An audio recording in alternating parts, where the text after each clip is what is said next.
Bonjour YouTube, bonjour les gens. Aujourd'hui, on se retrouve en lieu naturel pour une vidéo très courte sur les règles solo d'Acropolis qui viennent de sortir là à l'instant. Donc du coup, je vous fais un petit briefing sur les règles. C'est très simple. Vous allez faire une partie comme si vous allez jouer à 2 joueurs. Et je ne vais pas réexpliquer donc les règles du jeu, mais je vais vous expliquer donc la règle solo, comment marche l'IA. Parce que vous allez jouer contre un adversaire virtuel. Ce qui est toujours mieux que d'essayer de battre un score à chaque fois. C'est toujours mieux d'essayer de jouer en solo contre quelqu'un qui n'est pas réellement là, mais qui est un peu là pour vous ennuyer. Voilà. Donc le but du jeu, encore une fois, avoir le maximum de points de victoire pour battre cette IA qui va jouer de façon automatique à chaque tour.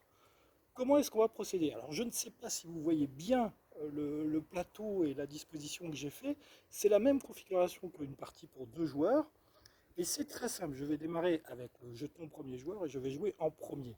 J'ai le droit à un marbre pour démarrer la partie et mon adversaire virtuel a le droit à 2 marbres.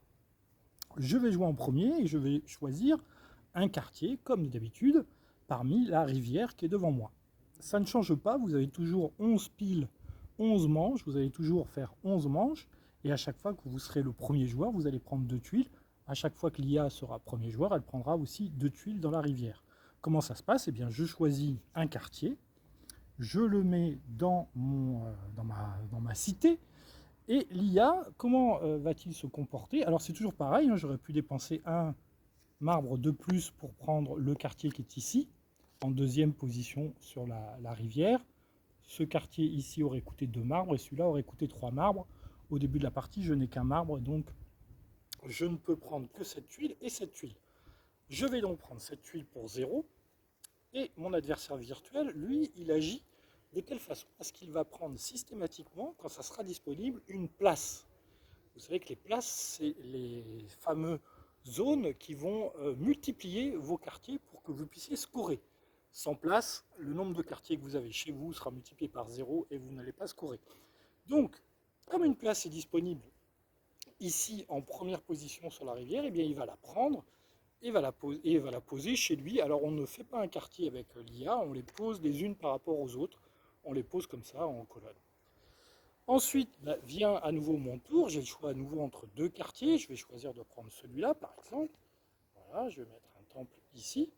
Et puis, il reste un quartier. Et donc, on va faire un second tour où je vais disposer ici mes 3 nouveaux quartiers. Et c'est à l'IA de jouer en premier. Il va choisir donc une tuile où il y a une place. Il se trouve qu'ici, il y a effectivement une place avec 2 étoiles pour les temples. Il va donc choisir ce quartier.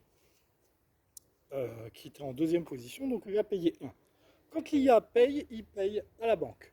Quand c'est à moi de payer, par exemple ici, si je voulais prendre le quartier qui est ici pour ne pas lui laisser toutes les places et avoir une petite chance de scorer, eh bien, si je veux ce quartier-là, qui est en deuxième position dans la rivière, eh bien, je paye un marbre, mais au lieu de le payer à la banque, je le paye à mon adversaire virtuel. Voilà. Et c'est comme ça que lui, il va gagner ses marbres. On va jouer comme ça, ainsi de suite. Là, il va choisir une deuxième tuile. Donc moi, j'aurais pris celle-là, que j'aurais mis dans mon quartier, ici. Lui, il a le choix entre celle-ci et celle-ci. Comme il prend en priorité les places, eh bien, il prend celle-ci, qui va payer un marbre, qui paye à la banque. Et il met ça ici. Voilà. On va jouer comme ça un certain nombre de tours, jusqu'à la fin, jusqu'à ce qu'il ne restera plus qu'une seule tuile. Vous savez qu'on joue 11 manches, et à la fin, il ne restera plus qu'une tuile. Vous allez scorer comme vous avez l'habitude de scorer, c'est-à-dire les points, vos quartiers multipliés par le nombre de places. Et l'IA, lui, va scorer de la même façon que vous, c'est-à-dire il va multiplier ses quartiers par le nombre de places. On va partir du principe que tous ces quartiers à lui seront valables. Voilà. C'est comme ça qu'on fait la partie solo. Il y a 3 niveaux de difficulté. Au deuxième niveau de difficulté, eh bien, il faudra considérer que les carrières qu'il aura récupérées vaudront 2 points. Au premier niveau de difficulté, j'arrive encore à battre l'IA. Au deuxième niveau, ça commence à devenir difficile. Voilà, donc au deuxième niveau, alors ils ont des noms dans la règle, mais je ne l'ai pas sur moi, la règle solo. Donc au deuxième niveau, les carrières vont lui rapporter 2 points, en plus de ses points habituels. Et au troisième niveau, on va considérer que tous ces quartiers sont au niveau 2, donc ils vaudront le double. Et là, pour battre l'IA, c'est vraiment très très dur. Je ne sais pas d'ailleurs si des gens ont réussi. Mettez des vidéos sur YouTube où vous avez battu l'IA avec le 3e niveau de difficulté, parce que là, ça devient très très difficile. Voilà, ça c'est la version officielle Acropolis publiée par Gigamic version solo. Il y a une autre version qui a été faite par Martin de la Société des Jeux, qui est complètement semblable, à part que lui il coche à chaque fois que l'IA prend un quartier, il coche les quartiers au fur et à mesure pour savoir un petit peu où on se saisit et où on se situe dans la partie, mais ça alourdit un peu le jeu. Là, on n'a pas besoin de scorer, on score qu'à la fin, donc c'est très fluide, c'est très efficace en solo. Hein. Vous pouvez, là par contre, vous pouvez vous creuser la tête pour savoir où vous allez agencer vos quartiers, vous n'aurez pas l'impression de ralentir la partie puisque vous êtes en solo. Hein. Voilà. Et dans la version donc, de Martin, à chaque fois qu'on empile les quartiers les uns par-dessus les autres, on ne donne pas les marbres à l'IA, on donne les marbres à la banque.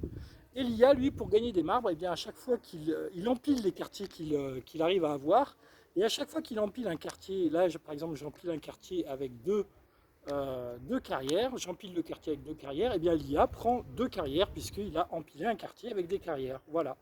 C'est la même façon de scorer. Il a rajouté lui aussi des difficultés, c'est-à-dire qu'on peut s'imposer des variantes, et il a même une difficulté où il faut jouer avec toutes les variantes pour battre l'IA. Voilà, je vous laisse le plaisir d'y jouer, le plaisir de découvrir. Je rappelle que Acropolis, c'est mon coup de cœur de l'été 2022, car je ne sais pas quand est-ce que vous regarderez cette vidéo. Il fait actuellement 30 degrés, donc je vous dis à très bientôt. Moi, je repars me baigner.